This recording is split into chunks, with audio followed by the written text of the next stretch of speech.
గత కొన్ని రోజుల నుంచి కావలసిన వర్షం కంటే పెద్ద ఎత్తున వర్షం కురవటం వల్ల వాగులు వంకలు పొంగి రోడ్లకి రహదారులకి పైబడి నీళ్లు రావటం, చెరువులన్నీ నిండటం, అలుగులు పట్టడం వల్ల విపరీతమైన నీళ్ళ పారుదల ఉండటం వల్ల ఎక్కడైతే గతంలో కట్టబడ్డ చిన్న చిన్న చట్టాలు ఉన్నాయో అవన్నీ కూడా నీట మునిగి గ్రామాల మధ్య రహదారులు పోకడ రాకపోకలు ఇబ్బంది జరుగుతున్న పరిస్థితిని మనం చూస్తాము. ఇవాళ మనం జురూర్పాడు మండలం నరసాపురం బేతాలపాడు మధ్యలో తుమ్మల వాగు ఉదయం నుంచి పెద్ద ఎత్తున పొంగిపోవడం కూడా చూస్తూ ఉన్నాం. మనం అక్కడ ఉన్నాం కాబట్టి ముందుగా రైతులు, రైతు కూలీలు, ప్రజలు అందరూ వాహన సైకిల్ మోటారు నడిపేవాళ్ళు మిత్రులు అందరూ కూడా అప్రమత్తంగా ఉండాల్సిన అవసరం ఉంది. ఇంకా వర్షం ఉందని చెప్తా ఉన్నారు. కరెంటుతో కూడా చాలా ప్రమాదం వచ్చే పరిస్థితి ఉంటుంది. కరెంటు పోలకు ఆనుకొని కానీ కరెంటు దగ్గర కానీ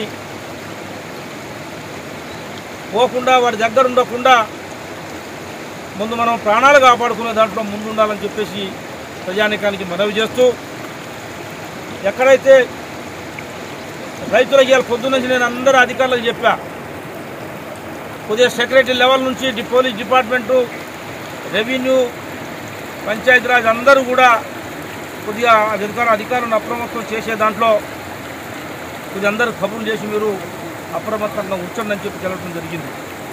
మా దగ్గర కూడా వైరాలో ఇందిరా కాలనీ, ముసలమడుగు, అట్లా ఇంకా కొన్ని గ్రామాలు ఇక్కడ పల్లిపాడు లాలాపురం మన తీగల పంజాల లాలాపురం మధ్యలో అంజనాపురం లాంగ్ షాట్ రావాలి. అది ఉందనుకుంటా ఇదే